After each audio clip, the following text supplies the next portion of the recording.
গাধাকে সৃষ্টি করার পর সৃষ্টিকর্তা বললেন, তুই আজীবন কঠোর পরিশ্রম করবি, অন্যের বোঝা বয়ে বেড়াবি, তোর মাথায় কোনো বুদ্ধিও থাকবে না, তোকে আয়ু দিলাম 50 বছর। গাধা বলল, সে কি, এত কষ্ট করে আমি এত দীর্ঘদিন বাঁচতে চাই না, দয়া করে আমার আয়ু কমিয়ে 20 বছর করে দিন। সৃষ্টিকর্তা বললেন, যা, তাই দিলাম।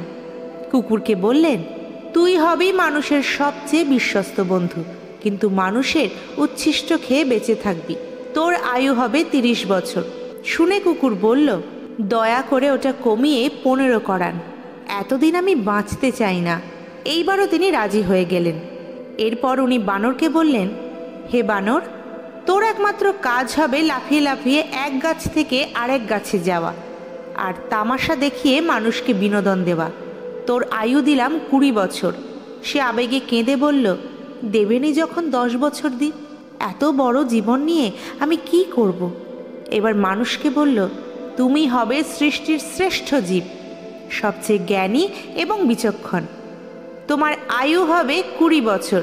সে খুশিতে পাগল হয়ে গেল, কিন্তু এত মহৎ জীবন নিয়ে মাত্র 20 বছর। সে করজোরে প্রভুকে বলল, একটা কাজ করা যায় না?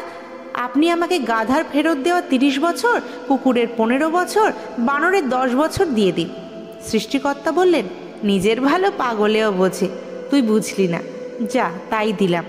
সেই থেকে মানুষ সুন্দরভাবে বাঁচে 20 বছর, পরের 30 বছর গাধার মতো সংসারের বোঝা টানে, তার পরের 15 বছর ছেলে মেয়ে যা দেয় তাই খেয়ে পড়ে বেঁচে থাকে কুকুরের মতো, আর তারপরে 10 বছর বানরের মতো কখনো এক সন্তানের বাড়ি তো কখনো আরেক সন্তানের বাড়ি, আর নাতি নাতনিদের বিনোদন দেওয়াই তাদের প্রধান দায়িত্ব।